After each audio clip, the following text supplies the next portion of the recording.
Hello everyone, my name is Kevin McKinnon. I'm the editor of Triathlon Magazine Canada. Very happy to be here today for our Toronto Triathlon Festival Gold Member event.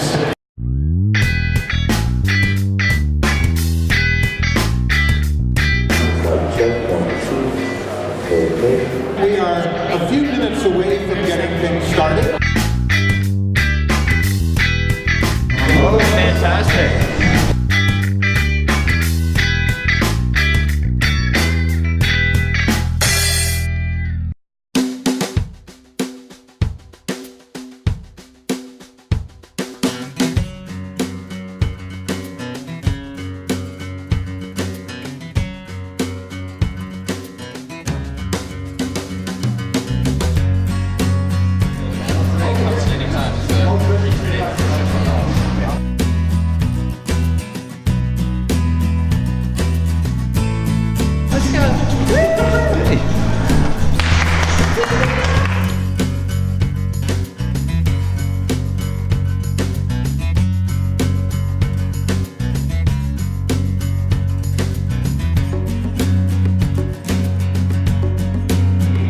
The past, the present, the future of triathlon in Canada. So I'm doing a story for our May issue. Thank you, my little promo guy here.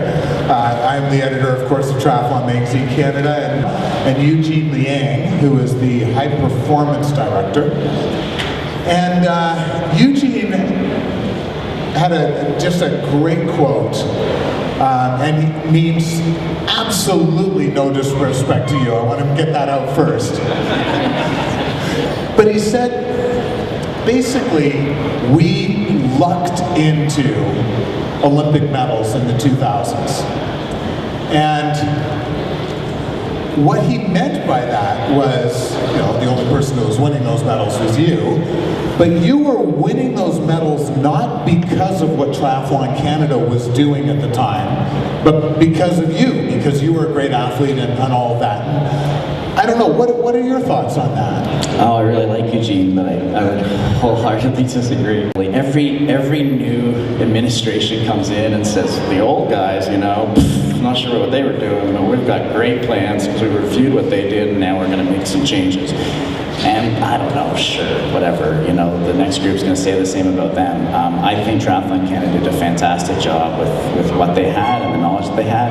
I do say, again, I think they were poorly met. There was very little, if any, mentoring to Triathlon Canada in terms of an organization, for myself, for the athletes, in terms of, okay, now what? You've had some success, so what are you going to do with it? It's one thing to get there, it's a whole different ballgame to stay there. I had this comment was made, make hay while the sun shines. That was one of the first things I was told after Sydney.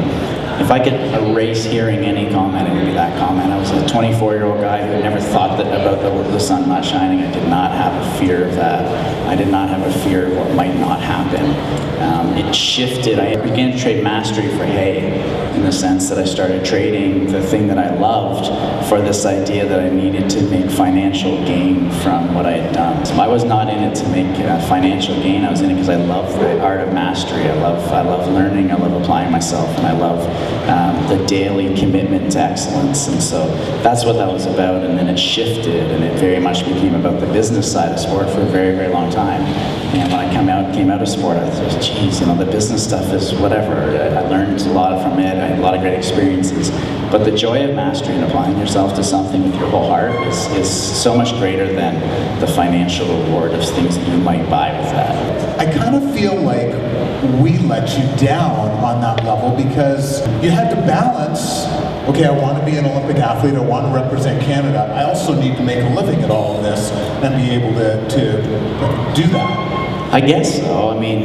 But what does that mean? If the joy of just doing it, to be a young man and have the opportunities that I had, and to immerse myself in something I love to do. My parents would say to express my gift. That was the message that always came to my sister and I from my parents was just express your gift. We don't really care how you do at it. Just express your gift. And your gift is going to take a lot of hard work.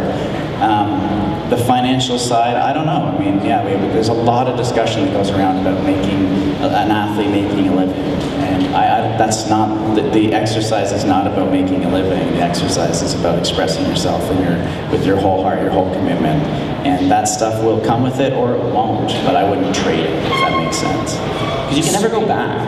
I don't get to go back and be like, oh great, I don't get to trade those dollars in for the things that I lost from missing out on the opportunity to really just keep seeing from myself how much I could be committed and what I could do. You know, I went and did things that I had financial gain from, and then spent the money and it was done. But to go back and be immersed in that mastery is such a beautiful thing. Because there is that balance between funding, obviously, Yeah. and love of the sport, and building all of that. You know, what Eugene is talking about is we need to start with coaching. We need to get, develop more Craig Taylors of the world for Donnie to be working with, who can make a living through the Triathlon Canada system and be able to build those athletes. I'm not sure I ascribe in the same way to it. It's about you'll hear a lot of cliche about this, but about being the journey, not the outcome. But it's so true, and especially as you get, you need to look no further than doping in sport. I mean, and I think it all comes back to who you are as a person and your fundamental values. You know, do you live into your values? Are you a person are we teaching young athletes a set of values that we aspire to as Canadians, or are we just saying you're a commodity which would like to extract a gold medal, and then we'll see what happens? As Canadians, if we're going to invest our tax dollars in supporting athletes, then as a Canadian and as a taxpayer, I want to see that we're producing great people. I don't really care about the results. That's icing on the cake, and it will come. You'll see the results, and I bet you they'll be better, but you invest in the people, and it begins with teaching them and giving them a platform about communication and about values. Do you feel like when you were going into 2000, there wasn't an expectation, God, we've spent this much money on you, you better win a gold medal? That was pure joy on your face as you were coming across. Yeah, it just shifted. I was just a wide-eyed kid in Sydney. All of the magic that could happen did happen going into that. But then, it very much changed. The sporting experience changed. And you could just hear it, and the semantics is so critically important, The way in which I referred to what my goals were changed. And before Sydney, I just wanted to hear the anthem. It was like a funny little nudge at of course I dream about winning gold, but I want to hear the anthem because I want to sing, because this is my chance to express myself. After that, it became about being defending Olympic champion.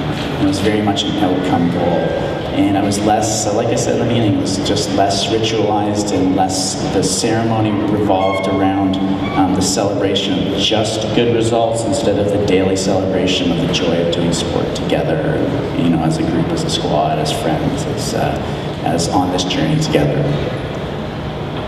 How do we get that message out? It starts in the way in which we interact with our children about how they perform at an event. And I see it because I coach my daughter's cross country. So we have this little kid, Max, whose dad is an Olympic gold medalist in rowing. And his joy of sport the first year he ran, he won everything, and he just loved it. And then everybody started talking about, Max, you're going to win everything. You're going to be an Olympian just like your dad. And I would hear these comments and think, what are you doing? So the way in which we interact with our children on a daily basis, and especially in events like that, the language that we use. And I'll come back to my parents. My parents never asked my sister and I how we did. They always said, did you give a great effort today? Yeah, I was happy with it. There was not a question about winning, losing. It was not that kind of, what place did you get? It was very much about the effort that you put in. The only time in 1996, Jasper Blake and I, a great Canadian athlete, went to the Muskoka Tri.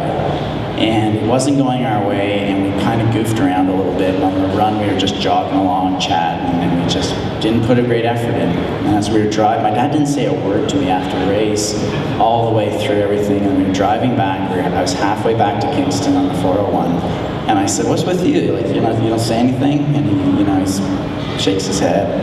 And I said, "What? You don't talk to me if I don't win?" And my dad stopped the car and said, "Get out."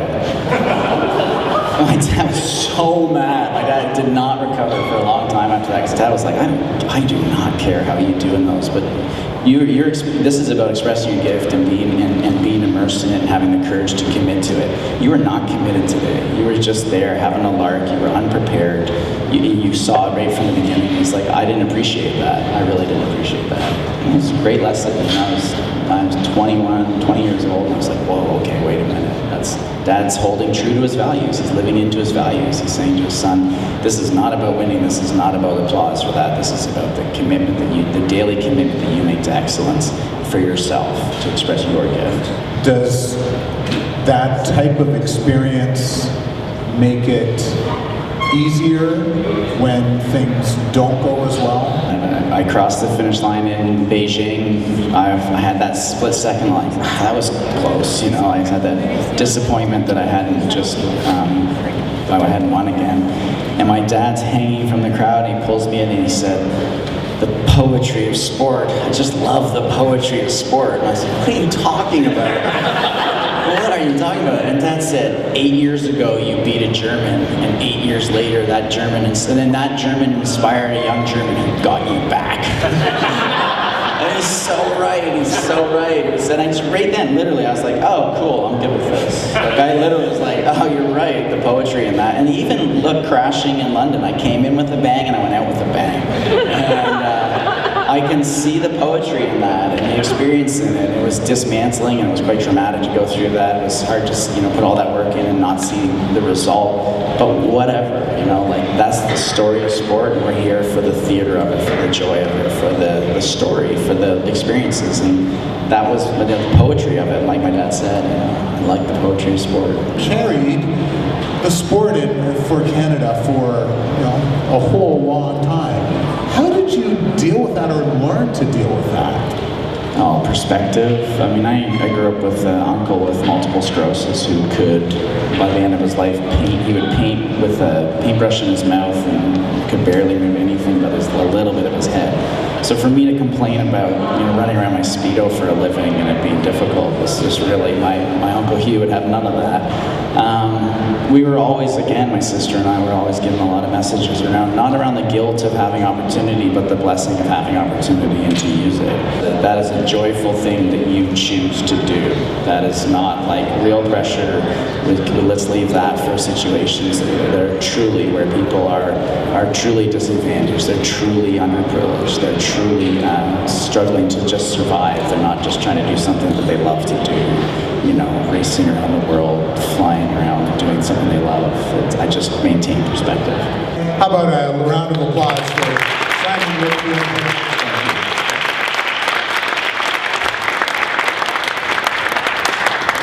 All right. Simon, let me start with you. We talked about injury prevention. How much of a challenge was that for you through your career as a triathlete? I really just wanted to get through my triathlon career with knees intact so I could keep playing Thursday night soccer with the boys. And as much as I juggle with that, I really do think you're to be, in a sense, coached by your 70-year-old self. I thought this many times, your 70-year-old self has the right to this healthy body too. For the most part, Dominique and Simon can back me up on this. Whole grains, making sure that you're getting a lean source of protein with most, if not all, meals of the day. Limiting sugars, limiting trans fats. Those are general things just for don't die, right? Stay alive as long as possible. You hear all the time about teams peaking or individual athletes peaking at the right time, right? And that's not by chance, very often.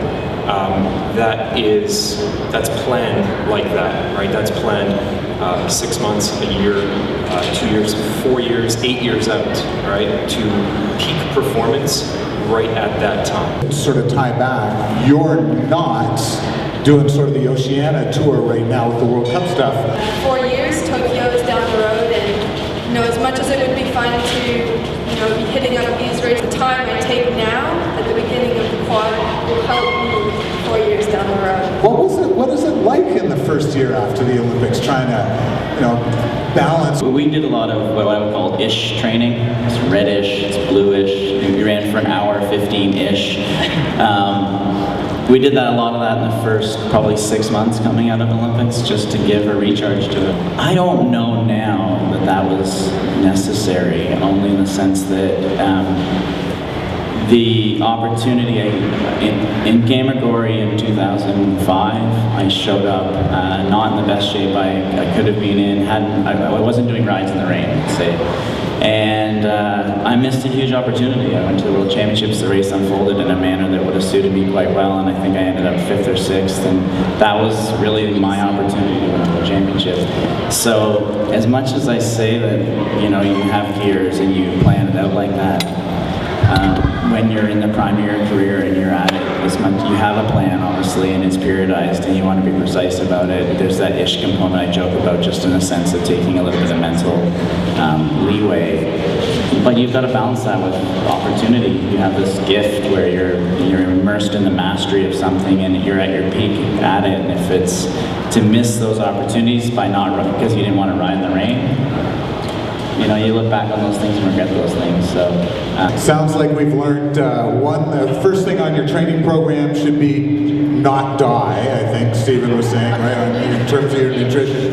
And then all of our workouts should have an ish at the end. And then I think you're on your way to a gold medal at the Olympics. So let's make some noise for our great panel up here, folks.